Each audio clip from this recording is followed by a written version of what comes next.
Excelente noite a todos e a todas, a bênção de todos e de todas. Estamos mais uma vez com o trabalho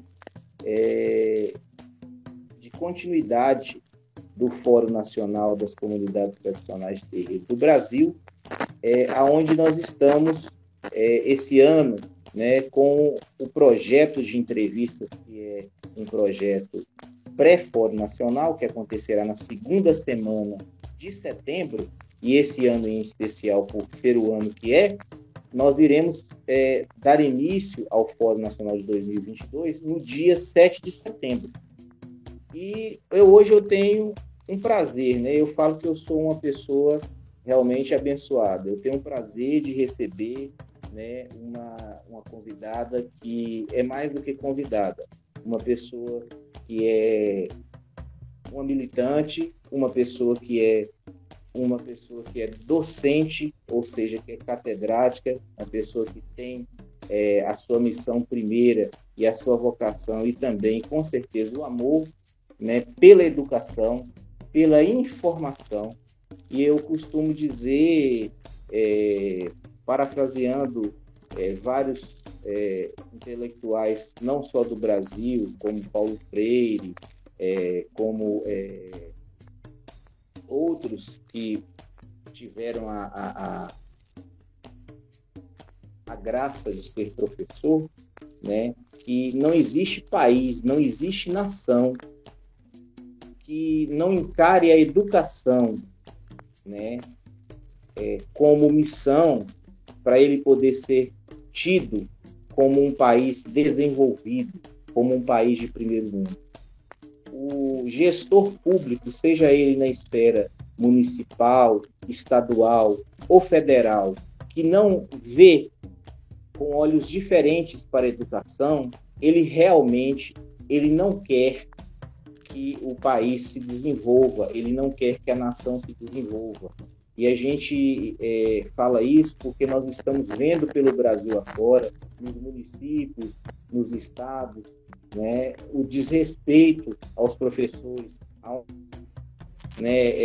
nacional da educação não tem sido cumprido, nem na educação básica, nem na educação a nível médio e nem na educação superior, onde realmente a profissão de professor é uma profissão árdua, é uma missão muito árdua e que não tem o respeito das autoridades, não tem o respeito, o reconhecimento da sociedade. São poucas as pessoas que se lembram que sem o professor não existe sociedade, não existe nenhuma outra profissão, porque o professor é aquele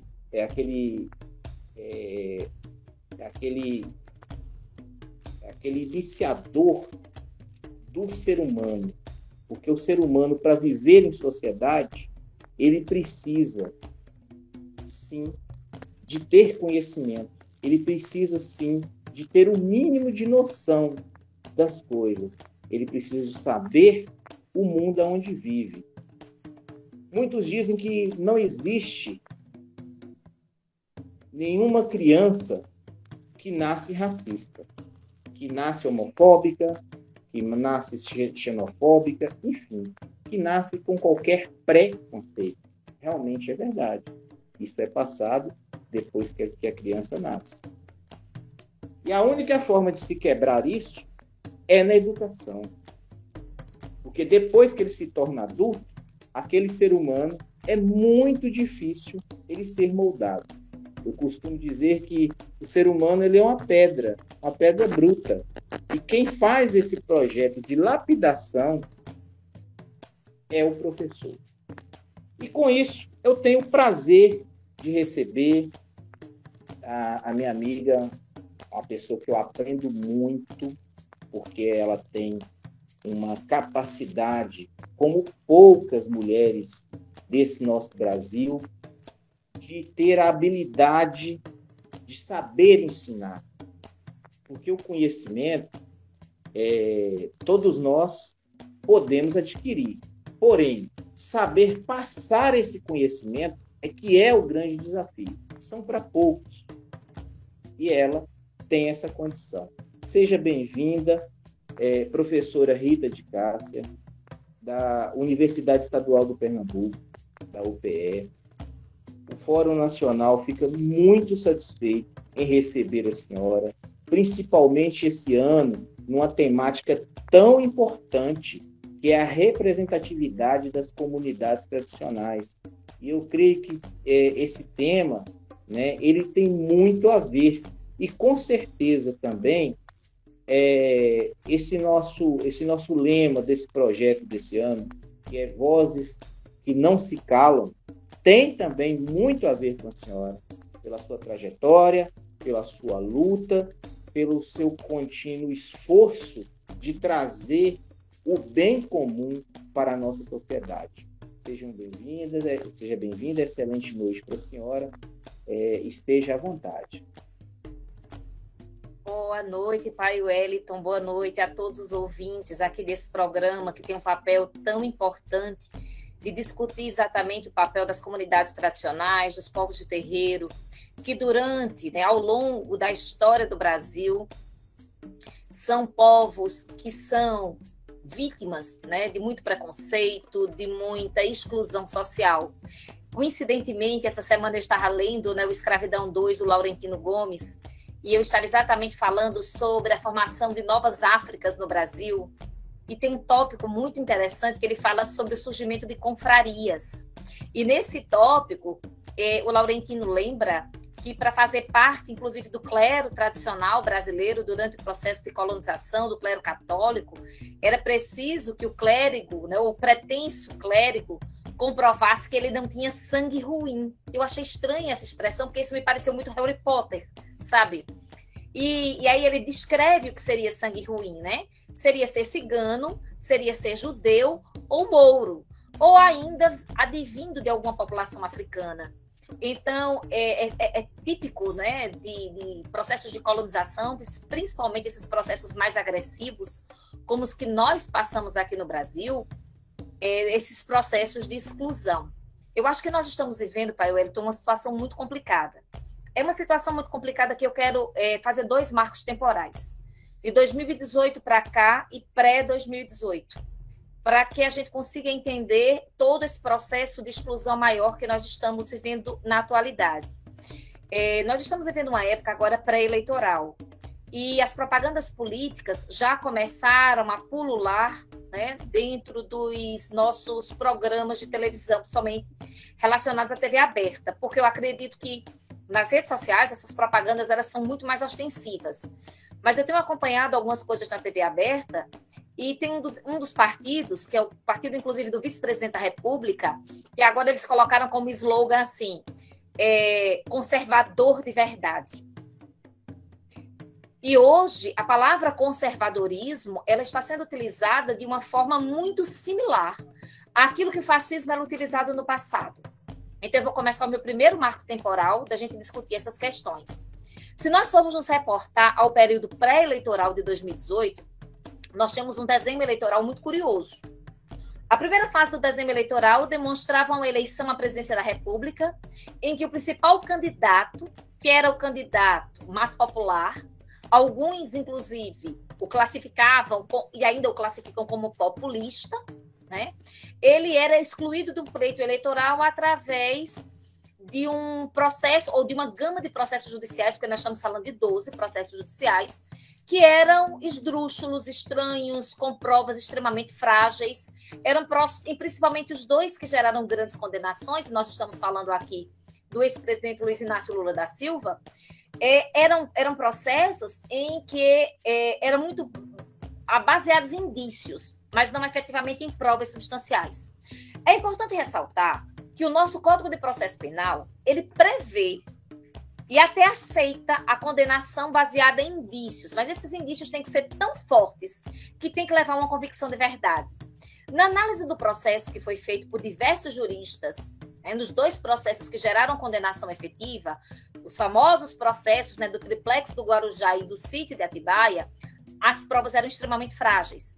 E eu acho que todo mundo recorda aqui aquela projeção, né, do Deltan Dallagnol, no qual ele foi condenado agora a pagar uma indenização ao ex-presidente Lula, e aquele PowerPoint, ele era muito frágil, era tão frágil que até no vazamento daquele diálogo que aconteceu através de rede social, o próprio Deltan reconhece a fragilidade daquilo que ele está querendo apresentar. E por que eu começo a minha fala exatamente com esse marco temporal? Porque naquele desenho, a retirada do presidente Lula, ela muda um pouco os contornos da eleição brasileira. Você tem um Fernando Haddad colocado como candidato à presidência da República ali nos 45 do segundo tempo, que teve uma campanha muito fragilizada e muito fragmentada para ser feita. Você tinha diversos candidatos que se colocavam ali como vias não tradicionais de um processo de polarização, e aí a gente tem uma figura do Jair Messias Bolsonaro, e eu quero me concentrar muito nessa figura, para que a gente entenda como é que se dá esse processo de exclusão, né? Quem era o Bolsonaro?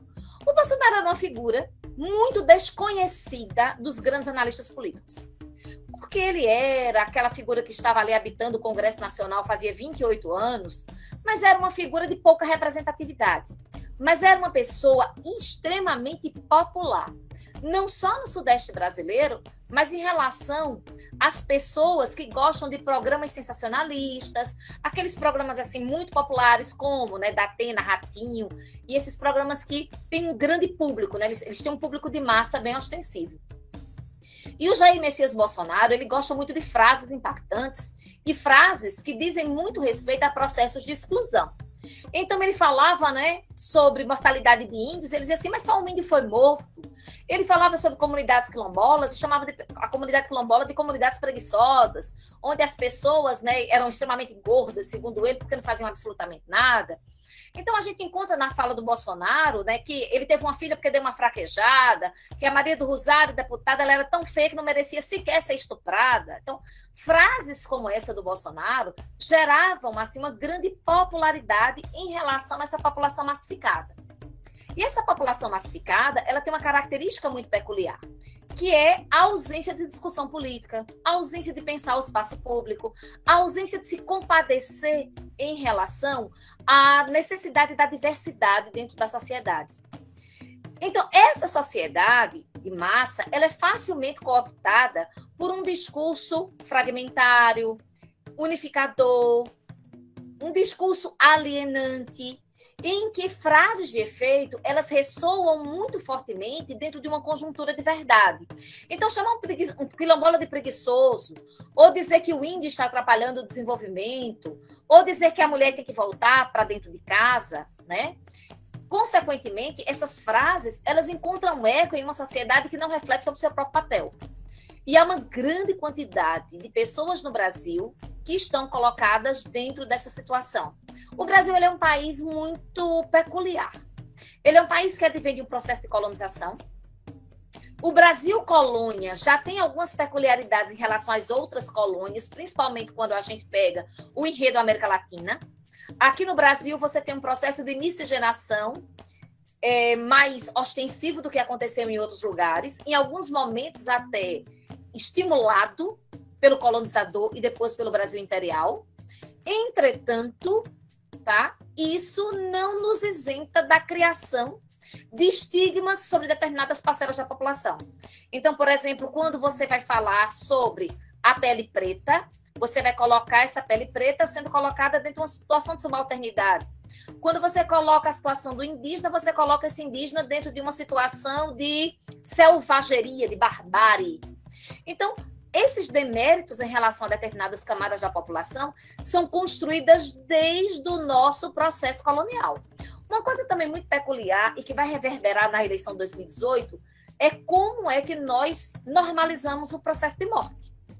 Hoje eu comecei, né, esse programa, essa gravação, com a narrativa anterior ao nosso processo de gravação do pai Wellington, muito comovido com a morte de duas pessoas queridas, né? E é muito interessante quando a gente passa a não se comover mais com a morte das pessoas queridas. É como se fosse assim, sabe? Eu lembro que há uns anos atrás eu fiz um trabalho com umas pessoas relacionadas à mortalidade infanto-juvenil, e essas pessoas, elas eram pessoas pretas e pardas, oriundas, né, da desagregação da zona da Mata Pernambucana, da indústria açucareira.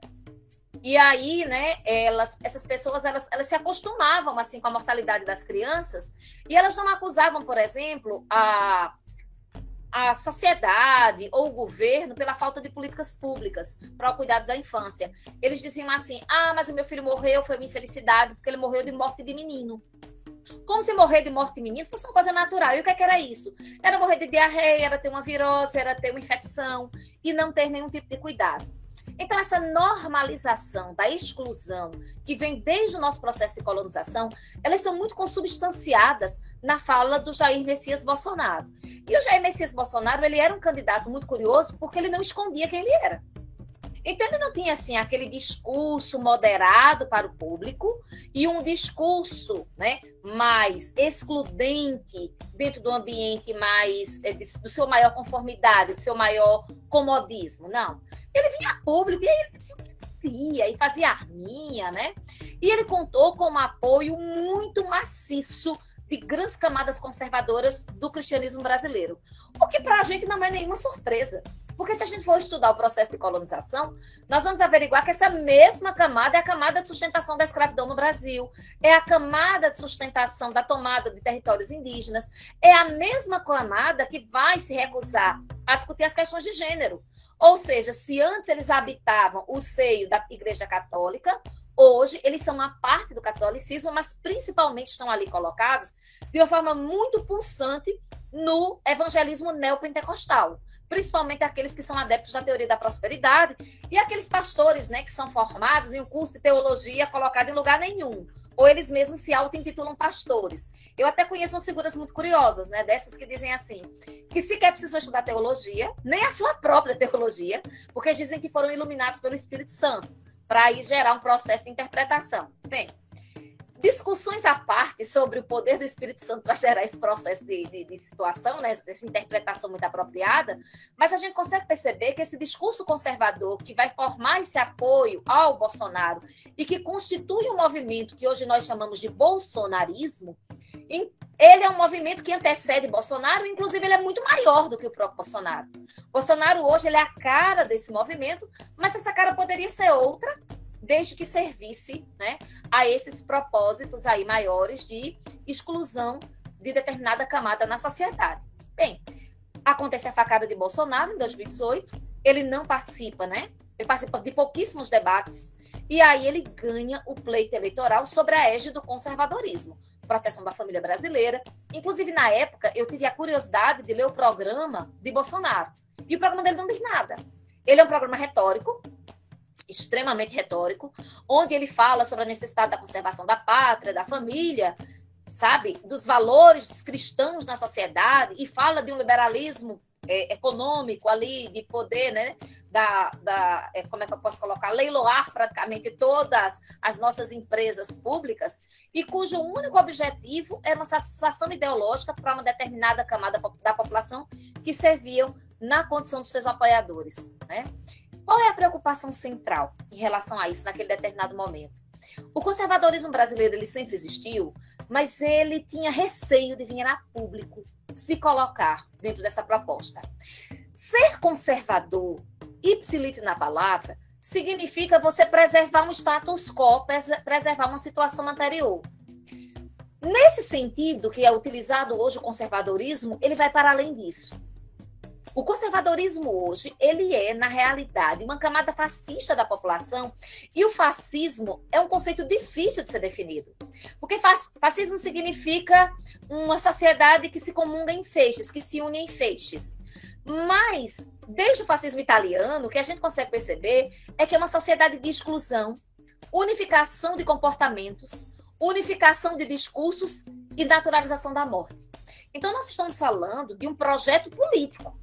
Veja, é muito mais do que um discurso eleitoral para conseguir se chegar, né, no governo de um determinado país. Nós estamos falando de um projeto político de remodelar a sociedade, de fazer com que a sociedade ela ganhe uma uniformidade de conduta, de padrões, e, inclusive, esse é um processo de você definir condutas através de um discurso do que é patológico e do que é normal. Então, as condutas que são consideradas desviantes ou patológicas, elas devem ser excluídas da sociedade. Vejam bem, isso é uma coisa que transcende o Bolsonaro. Quando na sociologia, por exemplo, a gente estuda as teorias do consenso e teorias do conflito, nós vamos averiguar que esse movimento social, além do nosso processo de colonização, tem um pezinho muito arraigado, tá, no positivismo que se enraizou no Brasil. Eu não sei, né, se os ouvintes aqui sabiam, mas se não sabiam vão ficar sabendo, que o Auguste Comte, como desejam chamar, o pai ali da teoria positivista, ele não trabalhava. Eu acho, inclusive, o Comte uma figura muito parecida com o Olavo de Carvalho, né? Porque ele vivia de doações, de cursos que ele dava, de orientações em relação aos seus escritos. E o Comte, ele era sustentado pelos seus apoiadores. E, pasmem, a grande maioria dos apoiadores vinham do Brasil. Então, a gente consegue perceber que lá, quando a gente vai falar desde, né, do professor de História do Ensino Fundamental, que a bandeira brasileira tem como eixo a ordem e o progresso, isso se dá por conta de uma influência positivista, a gente consegue perceber que essa influência positivista não só está na bandeira, não. Ela está colocada dentro do nosso cotidiano, naturalizando, normalizando e dando, né, substância a uma profunda teoria da exclusão. Então, com isso, eu estou querendo colocar, né, nesse marco temporal aí, um pouco anterior a 2018 e consubstanciado nas eleições de 2018, que nós temos um discurso que está sendo gestado na sociedade brasileira desde a nossa colonização. E que, no nosso processo de redemocratização, nós tivemos um certo retroceder desse discurso um pouco mais reacionário. Entretanto, agora, esse discurso ele dá as caras e eclode com uma força total, porque ele encontra um espaço de acolhimento. E o que nos preocupa é exatamente isso, né? É a existência de um espaço de acolhimento onde as pessoas podem utilizar-se desse discurso como forma de legitimação das suas condutas. Olha, e quando eu estou falando de legitimação de condutas, eu estou falando como uma forma de legitimação de violência, de exclusão, de retirada de direitos. Então, quando a gente está falando de uma reforma trabalhista, por exemplo, que tira direito das pessoas, quando nós estamos falando de uma precarização do SUS, quando nós estamos falando de políticas públicas que, de fato, não atendem a uma população em uma grave situação de pobreza, e nós estamos em uma grave situação de pobreza, a ausência disso, ela é pensada desde muito tempo atrás, onde as teorias aí que pululam sobre a existência de um Estado mínimo, sobre livre concorrência, também são teorias do abandono. Eu acho que é muito importante que a gente saiba disso. Por quê? Porque se cria toda uma teoria discursiva e muitas vezes em parceria com a academia. Então, a gente está falando aqui da existência de um processo educacional que corrobora para a existência de uma exclusão. Eu não sei se aqui, se vocês pegaram, né, os famigerados guias politicamente incorretos, que terminaram se tornando programas de televisão, mas a gente vai pegá-lo sendo coordenado por um catedrático da universidade mais importante do Brasil. E quando a gente verifica esses guias, quando eu os li, né, eu fui exatamente lá para as referências, né, para ver a bibliografia de apoio. E eu vi que ela era extremamente precária, ideologicamente consolidada, mas eles fizeram um sucesso enorme, sabe?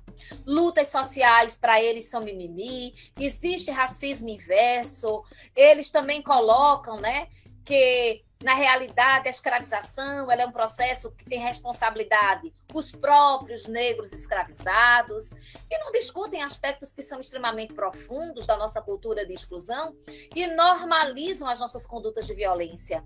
E isso ganhou muito impacto, principalmente com a juventude. E aí eu fiz questão de assisti-los na televisão. Principalmente a primeira versão. A segunda versão já mudou um pouco.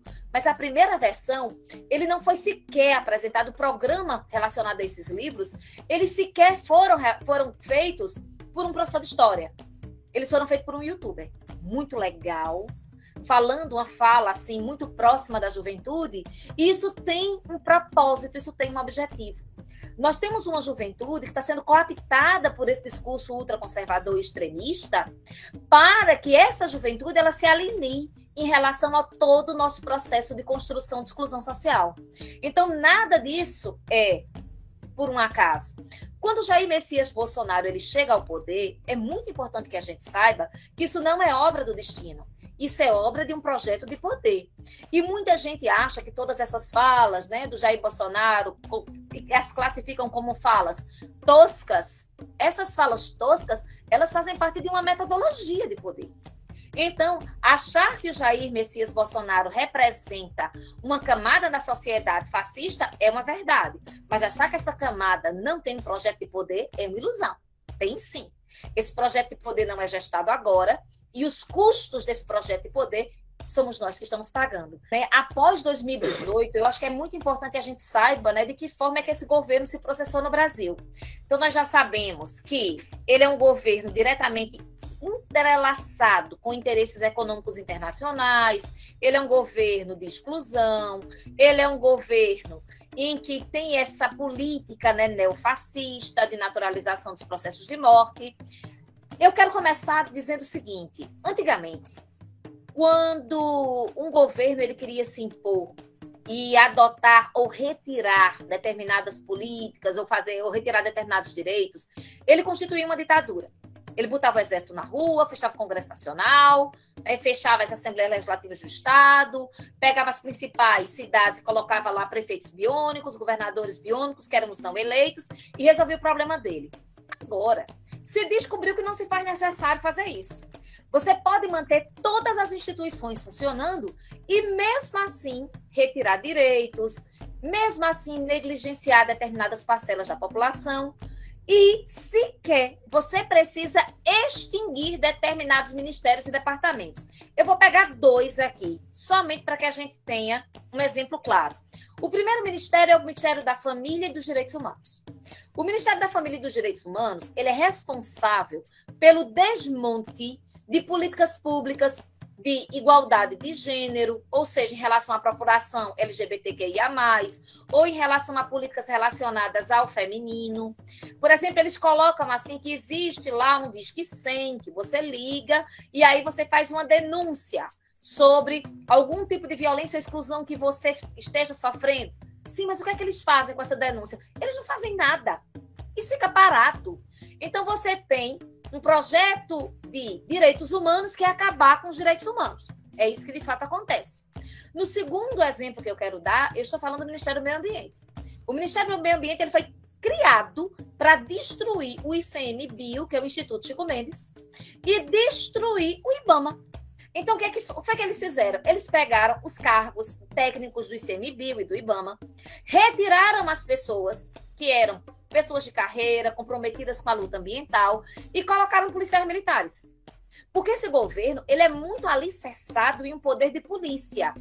E essas pessoas que estão fazendo parte da polícia e que vão para esses órgãos, elas não têm competência técnica para o exercício disso. Consequentemente, quando elas lá chegam, elas atendem a interesse de quem? Do grande pecuarista, do dono da fazenda de soja, do agronegócio de uma forma geral, que não deseja proteção ambiental. Então, eles flexibilizam, tá? Todas as leis, todos os dispositivos, os regulamentos que dizem respeito ali à proteção dos direitos ambientais ou das condições ambientais. E aí, eles vão gerar um processo de expansão muito grande, né? Dessas culturas que geram dinheiro, mas que não geram proteção da terra. Eu citei 2 ministérios, mas a coisa é muito pior. Nós estamos falando hoje no MEC, que como o pai Wellington começou a nossa fala falando, ele está entregue, principalmente, ele é gerenciado, o grande fundo financeiro do MEC é o FNDE.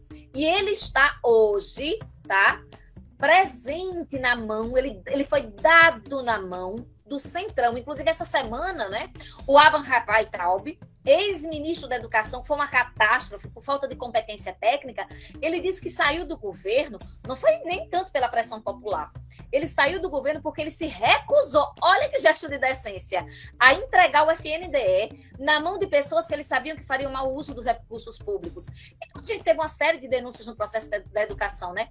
Pastores que pediram propina para liberação de verba, e agora a última, né? Além do ouro e da propina, estamos falando na existência de escolas fake.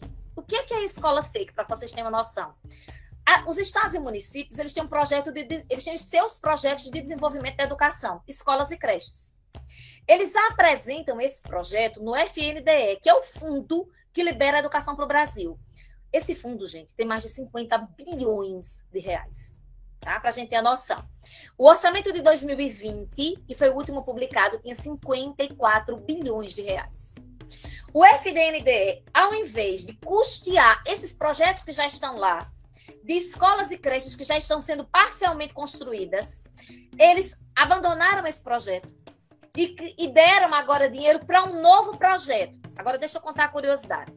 Esse dinheiro não é o dinheiro todo. Vamos imaginar, tá? Que na cidade de Belo Horizonte, o prefeito, ele diga lá que vai construir uma escola e essa escola vai custar R$1 milhão. Existem 3 escolas já em processo de construção, mas o FNDE não vai liberar para o que está sendo construído, só para construção nova. Mas eles não liberam o dinheiro todo, eles liberam 200 mil reais. Ora, vai faltar 800 mil para terminar a escola. Ele recebeu 200 mil. Sabe o que vai acontecer? Não vai existir prestação de conta em relação a esse dinheiro. Porque o prefeito ou o governador vai dizer assim, olha, eu não consegui terminar porque o dinheiro que chegou foi insuficiente. Mas essa prestação de contas não vai ser adequadamente feita porque não terminou o prazo de construção. Ou seja, esse dinheiro é facilmente desviado. Entenderam a jogada, como é que é perigosa e como é que ela é complicada? O estado que mais recebeu benefícios em relação às escolas foi o Piauí. Curiosamente, é o estado do presidente da Câmara dos Deputados, alinhado ali do Centrão, que foi quem pediu a pasta do FNDE, e o atual presidente do FNDE, ele era assessor do atual presidente da Câmara dos Deputados, que também é do Piauí. Então, veja que a gente está falando de recursos públicos que estão sendo desviados para aliados, e a nossa educação fica precarizada. Isso, gente, a gente está falando em todos os setores. Uma das coisas mais graves e mais sérias que aconteceu no Brasil foi a presidência da Fundação Palmares com Sérgio Camargo, que interessa diretamente, né, aí aos povos de terreiro. O Sérgio Camargo, ele é um homem negro, entretanto, eu acho que poucas pessoas são tão racistas quanto o Sérgio Camargo. O Sérgio Camargo, ele faz parte desse jogo de poder em que o grande objetivo dele foi não fazer com que os processos que lá estavam, né, de reconhecimento de comunidades quilombolas avançassem e a retirada de verbas públicas de tudo aquilo que diz respeito ao empoderamento da população negra brasileira. Então, ele serviu para isso.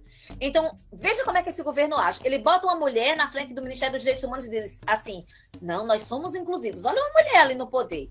Nós somos inclusivos. Olha o negro na frente da Fundação Palmares. Entretanto, essas pessoas, elas não têm o menor compromisso com a pauta. O Sérgio Camargo protagonizou, tá, uma das gestões mais catastróficas, eu acho que a gestão mais catastrófica, à frente de um órgão público no Brasil, inclusive com inúmeras denúncias de assédio moral. As pessoas que lá trabalhavam na Fundação Palmares retrataram que tinham crises de pânico e crises de ansiedade. E vale salientar que isso não ficou restrito à Fundação Palmares. O pai Wellington começou falando da CAPES. Na CAPES, nós tivemos, o ano passado, no processo pré-ENEM, mais de 30 pedidos de exoneração de servidores da pasta, porque eles disseram que estavam passando por crise de ansiedade, porque eram perseguidos. Eles não podiam ser demitidos, porque eram funcionários concursados, mas o ambiente de trabalho se tornava insuportável.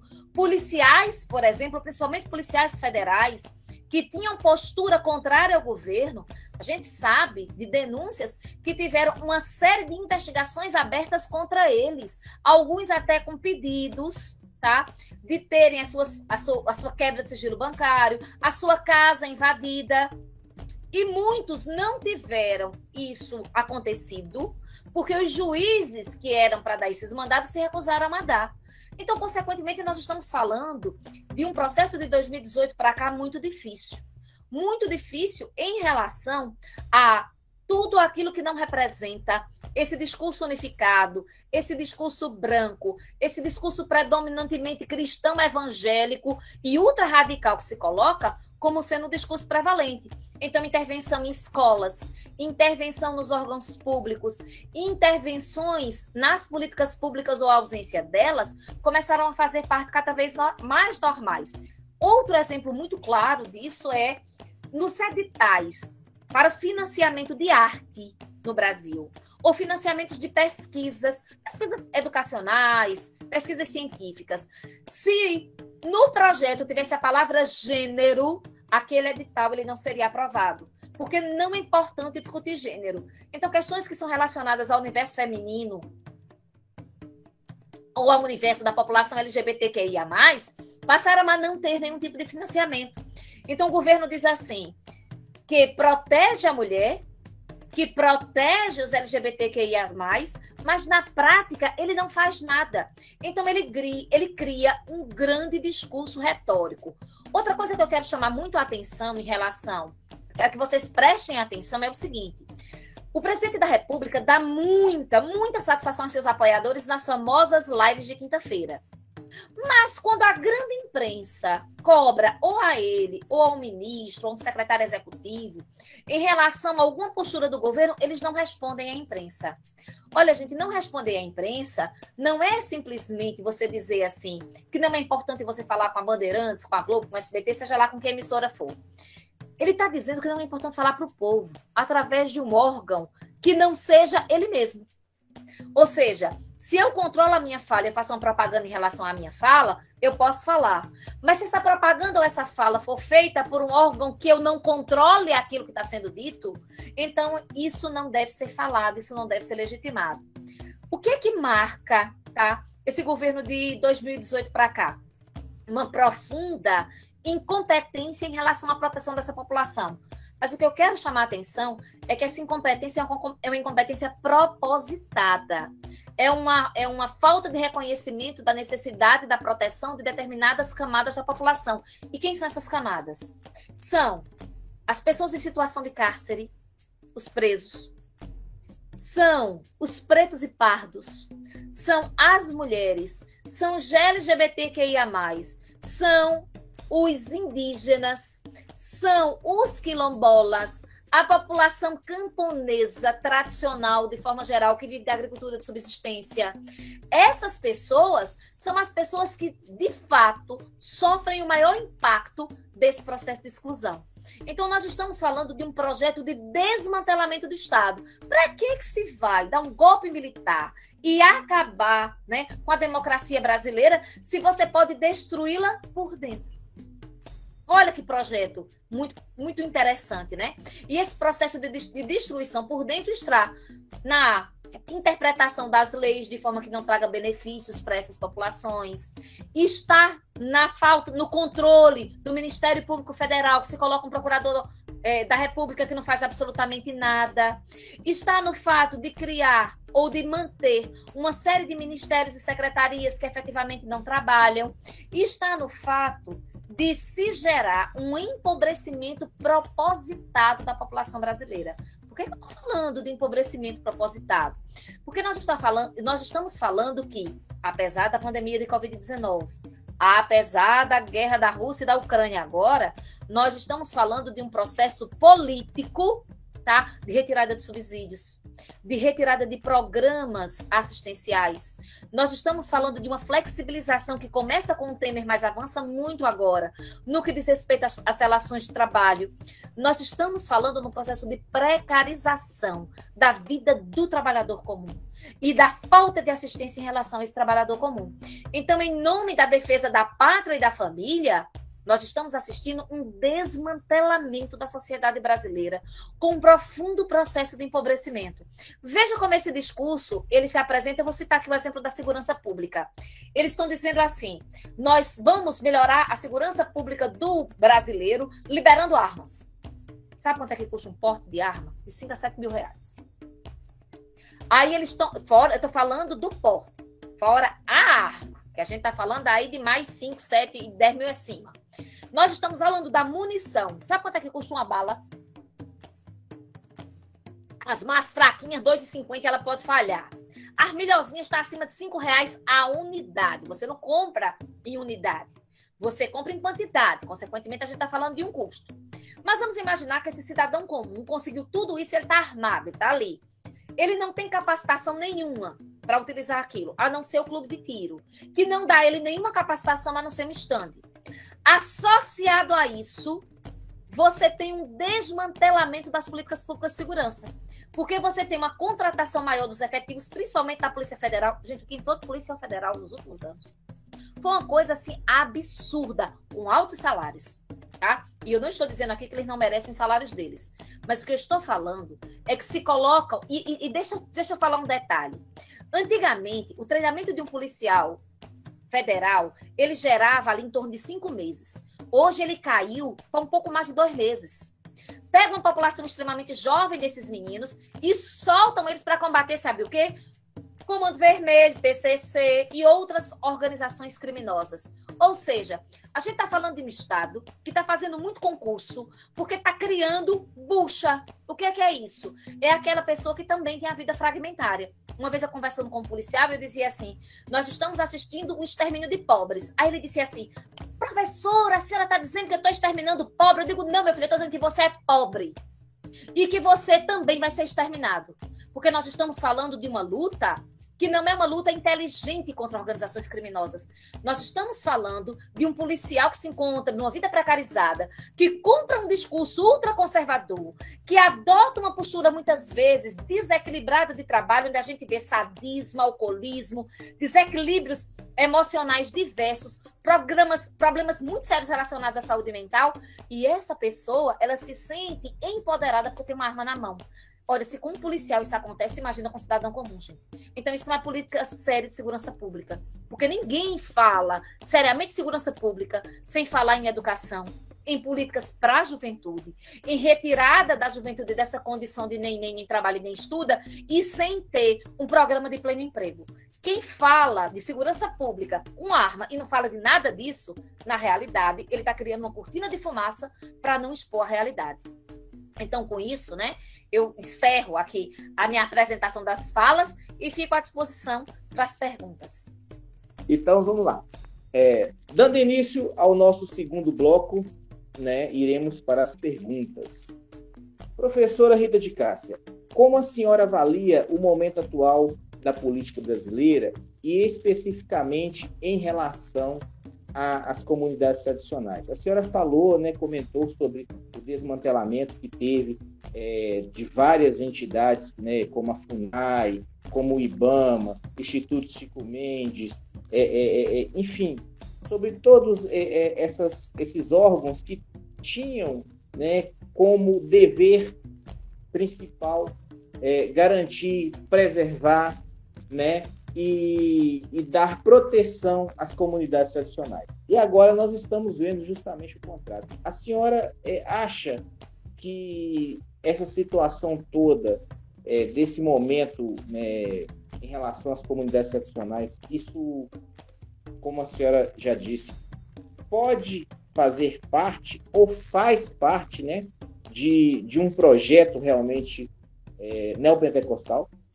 Eu acho, Pai Wellington, que, inclusive, eu posso dizer que ela vai para além do projeto neopentecostal, porque o projeto neopentecostal já faz parte, efetivamente, de um projeto que é um projeto capitalista, é um projeto neoliberal, é um projeto que ele é gestado, principalmente a gente que estuda política e biopolítica, né, de forma muito mais ostensiva ali, depois da Segunda Guerra Mundial, em que ele tem momentos, inclusive, de namoros com regimes mais ditatoriais, momentos de namoro com processos mais democráticos e momentos de namoro com desmantelamentos. Então, a gente está falando de projetos de governo que contam com a colaboração interna de determinados países periféricos, como é o caso no Brasil, mas que obedecem a interesses internacionais, como interesses americanos, interesses europeus, interesses dessas grandes nações, dessas grandes potências.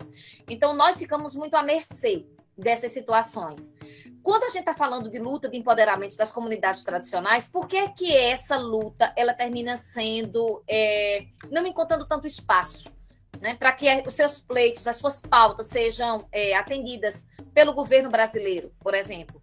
Porque muitas vezes isso fere os interesses internacionais. Deixa eu citar um exemplo. Eu acho que quem acompanha povos tradicionais no Brasil acompanhou que durante a época do governo Temer houve uma discussão muito séria acerca da reserva do cobre, ali no Pará, uma região ali no Pará. É uma região em que abrange diversas reservas indígenas e é uma região muito rica em riquezas naturais, ou seja, ali você tem uma quantidade muito grande de minérios. Então, o governo brasileiro, né, naquele determinado momento, ele tinha uma sensibilização muito maior para interesses de empresas canadenses de exploração do que em relação à relação dos indígenas com a terra. Eu estou citando esse exemplo para que a gente verifique como é que isso acontece. Então, é mais ou menos assim. Se não houver interesse internacional, o governo brasileiro meio que assim não interfere muito em relação aos interesses desses povos tradicionais. Entretanto, quando você tem um interesse externo, isso aparece de forma muito mais precisa, que o governo prefere os interesses internacionais. E em relação a direitos que dizem respeito, por exemplo, às questões sexuais, às questões relacionadas à identidade, nós vamos averiguar que esses interesses internacionais, eles estão muito voltados ali para esse discurso cristão, pentecostal e neopentecostal. Então, esse tipo de discurso termina classificando a diversidade em todas as suas expressões como sendo algo ruim. Eles acham que se existe diversidade, existe desordem social e perca de controle. Então, consequentemente, né, a gente não é à toa que nós não vamos encontrar no Legislativo brasileiro um interesse de votação para a garantia de direitos de LGBTQIA+. Por quê? Porque a gente praticamente não tem sequer representantes dessa camada da população no Congresso Nacional. E mesmo quando pessoas que se apresentam como LGBTQIA+, chegam no Congresso Nacional, elas não se dizem militantes da causa. Elas dizem assim, eu sou do ponto de vista privado, feito nós temos um senador, por exemplo, que é senador pelo Espírito Santo, tá? Casado, né? Com filhos, e ele diz casado com outro homem, e ele não diz assim, eu sou defensor dessa pauta. Na realidade, eu sou defensor do Estado do Espírito Santo. Veja como existe uma saída, né? O João Willis foi a primeira pessoa que, de fato, enfrentou essa pauta, mas o João Willis encontrou um ambiente tão hostil que ele não conseguiu continuar. A gente tem hoje a figura do Davi Miranda, né, que substitui o João Willis, mas que não tem a mesma força e a mesma expressão, porque hoje nós estamos vivendo uma época adversa.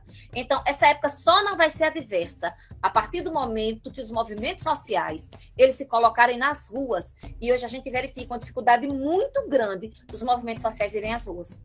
Hoje, nós estamos muito mais no ambiente privado, e no ambiente privado, principalmente das redes sociais, né? Isso não necessariamente tem um impacto que necessita ter quando as pessoas vão à rua. A visibilidade da rua ela é muito maior.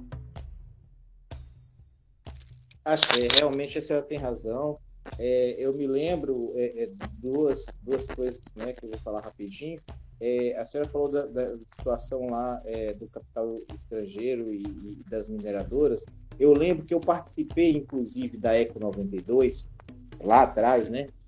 E nessa época tinha uma pessoa que ela falava muito dessa região. Ela falava assim, olha, é uma região em que realmente as belezas naturais e o solo é muito rico, aonde se encontra a quantidade de minério incalculável. Ele ainda virou e falou assim, não é só ouro e diamante que vocês estão falando, não. Vai encontrar minérios que são próprios somente daqui no globo terrestre.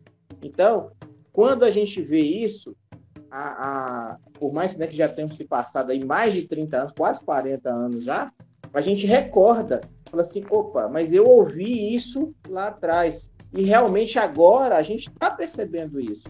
Em relação ao Ministério, por exemplo, do Meio Ambiente, que foi um mineiro, né, que infelizmente fez o que fez, né, da mesma igreja neopentecostal da Damares, da ministra, né, que falou que homem vai vestir azul e mulher vai vestir rosa, né, e que o resto não existe, que é um absurdo, isso é uma de tamanho assim, selvageria, de borsalidade fazer isso com a população brasileira. Mas, infelizmente, eu creio que a sociedade brasileira precisava de ter um sacode, sabe? Principalmente as populações, os povos tradicionais. E como a senhora está dizendo, não é eleger qualquer um, é eleger as pessoas que realmente abracem a pauta. Nós não precisamos necessariamente eleger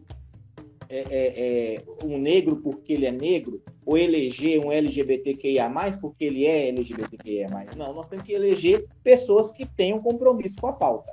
Não adianta colocarmos força, colocarmos representatividade nessas pessoas, sendo que quando elas assumem os cargos, né, que deveriam defender essa situação, elas não defendem. Elas simplesmente, às vezes, pela pressão, porque a gente sabe que a pressão é muito grande, elas se acovardam e sempre tem uma saída, entendeu? E realmente, ele citou aí, pouca gente sabe disso. O senador da República, ele não representa o povo. O deputado, ele representa na Câmara Federal o povo.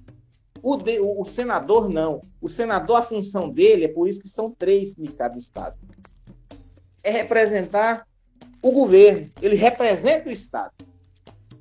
E aí ele se utilizou de uma máxima jurídica assim, que veio lá da Inglaterra, né, a Câmara dos Lordes e a Câmara dos Comuns, aonde ele conseguiu, né, de maneira desastrosa, que a gente fica chateado, que a gente tem realmente, assim, ele tinha a oportunidade de não só de se revelar, como de assumir aquela pauta de uma maneira única, de uma maneira que nós nunca vimos acontecer no nosso Brasil. E o Jean Willis, infelizmente, também a gente sabe que ele abdicou do mandato dele de deputado federal e está voltando agora, e agora ele está voltando com tudo, e eu espero que ele tenha sucesso, porque ele é um dos poucos que tem coragem de assumir. Ele está voltando porque ele agora está vendo a necessidade que o Brasil está enfrentando. E ele não pôde assumir o mandato dele como deputado, porque a gente sabe que a força da milícia é grande, a gente sabe que a pressão é muito grande, e não é fácil estar lá. Não basta apenas ser deputado. Tem que se ter uma base, um apoio popular, um apoio, uma frente para que defendam essas pautas. Mas vamos lá. No cenário político nacional, onde a direita está conseguindo reduzir as conquistas que foram, né, através de lutas de séculos, ou seja, eu acredito que em 3 anos e meio, nos últimos 3 anos e meio de 2018 para cá, eles conseguiram aí tirar as conquistas de mais de 300 anos do nosso povo, né? A senhora imagina que nós podemos quebrar essa situação e voltar, pelo menos a pensar, né, numa sociedade mais igualitária, numa sociedade que respeite as minorias, numa sociedade que respeite a grande maioria da população brasileira, que é a população desprovida, né, economicamente? Pai Wellington, eu vou começar fazendo uma coisa que eu até escutei do meu amigo Tiago Dias, que ele é lá do Núcleo de Estudos da Violência da USP. Semana passada, num diálogo com ele dizia uma coisa que era impensável a gente dizer algum tempo atrás, mas eu vou utilizar. A boa direita não tem tantos problemas. O que é a boa direita? É a direita tradicional, de fato. Agora, isso que hoje a gente está chamando de direita, a gente está falando de extrema direita. O que é extrema direita? É esse movimento fascista. O que eu estou chamando de boa direita? É aquela direita mais tradicional, que na realidade ela hoje é o que a gente chamaria de centro. Ela hoje estaria no centro, tá? São partidos que têm essa pegada.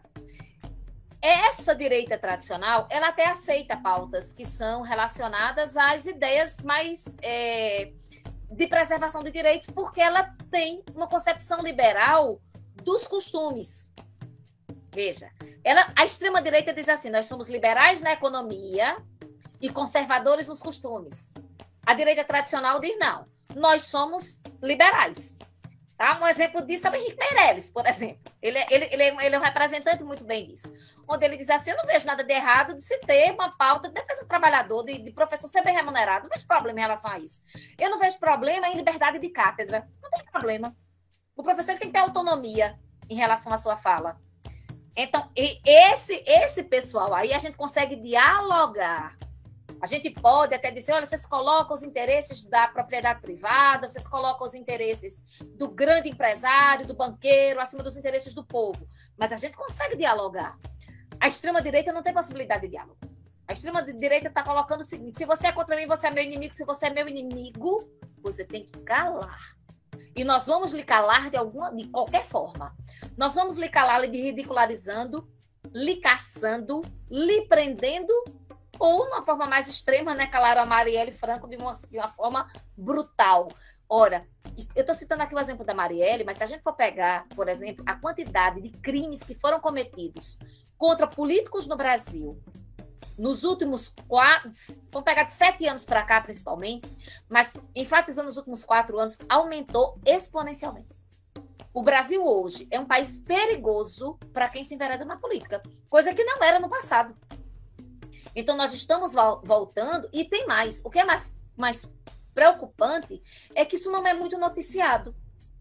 As pessoas calam em relação a isso.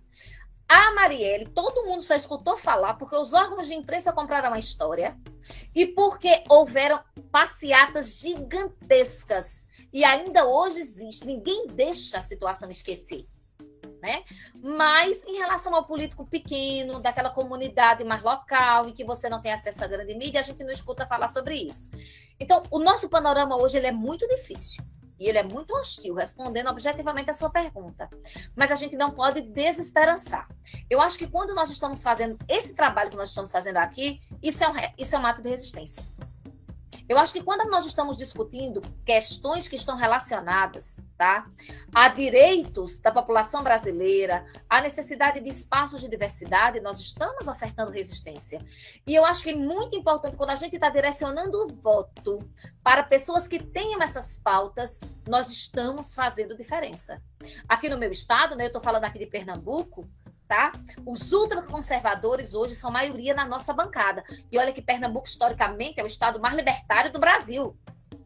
Mas hoje, a gente está percebendo um avanço muito grande. Então, se faz necessário, hoje, um processo de reorganização de quem é contra a inexistência de um espaço democrático legítimo.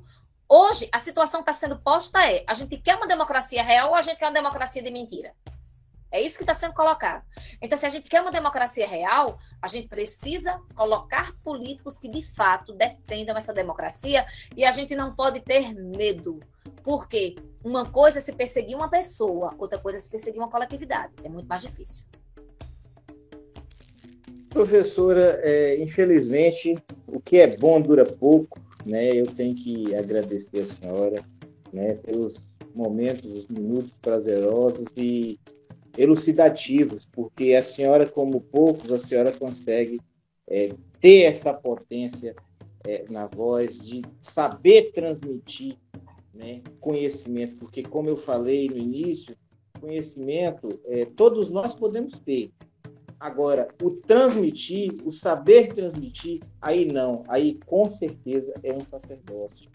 E a senhora, com certeza, é uma sacerdotisa da educação, a senhora é uma catedrática por excelência, né? E eu gostaria, desde já, convidar a senhora para estar presente na nossa abertura, né? Que não vai ser à toa, vai ser no 7 de setembro, entendeu? Eu acho que nunca a gente deve se comemorar tanto igual nós iremos comemorar esse próximo 7 de setembro, onde a liberdade, no sentido amplo da palavra, ela tem que ser dita aos 4 cantos desse Brasil, aonde nós não podemos deixar de falar, nós não podemos nos furtar nesse momento. Eu acho que todas e todos, inclusive quando eu falo da questão evangélica, eu sempre falo isso aqui, não são todos, não é uma maioria. Eles se tornam maioria porque são 4 grandes mega empresários, né? Praticamente de show business, porque eles têm rádio, eles têm televisão aberta. Enquanto o nosso povo recebe cesta básica, eles recebem concessão de televisão, concessão de rádio. Então, devido a isso, eles conseguem ter um poder de manobra muito grande, principalmente um poder de massa muito grande, né? Programas populares, enfim, nós temos isso aí. Então, eu gostaria de agradecer a senhora, o convite, desde já a intimação está feita, né, o nosso 7 de setembro, e as suas considerações finais. Meu muito obrigado por tudo. Rafael, eu agradeço muito aí o convite, né? Fico muito feliz nesse convite, e eu acho que a gente tem sim que comemorar o 7 de setembro porque nós permitimos que os nossos símbolos nacionais fossem desvirtuados. Eu acho que está na hora da gente se apropriar desses símbolos nacionais e dizer assim, olha, eu posso até não concordar com a ordem que está lá e o progresso da bandeira do Brasil, mas essa bandeira faz parte da minha historicidade. Eu posso até não concordar que ela representa o Brasil real, mas ela faz parte da minha história, ela foi sagrada lá na Constituição Federal como sendo um símbolo nacional. Então, alguma representatividade de diversidade ela tem o dever de ter. Eu acho que aí é essa palavra, liberdade e diversidade. Precisamos de um país diverso. Precisamos de um país onde todas as pessoas têm seus espaços. O movimento negro no Brasil, principalmente nos últimos anos, ele protagonizou uma resistência gigantesca. É uma resistência tão grande que nem esse movimento de extrema-direita ele ousou calar. Inclusive, hoje fala com lideranças desse movimento, com a tentativa de cooptá-los, ou até utilizar pessoas de fora do movimento para gerar uma falsa representatividade para tentar iludir o movimento, sabe? Mas é muito importante que o movimento, de fato, enxergue a realidade da qual ela está sendo posta. E é muito importante que esse fórum, né, de povos de terreiro saibam que ser hoje uma população de terreiro é um grande gesto de resistência. É um gesto de conexão com a ancestralidade, é um gesto de conexão com a diversidade, é um gesto de conexão com a história. E a gente não pode permitir que a nossa história ela seja apagada. Então, né, fico muito contente de ter contribuído aqui com esse processo de discussão e à disposição de vocês e dizer, gente, luta, resistência, porque isso é o que nos resta, é o que a gente precisa fazer. Axé, gratidão.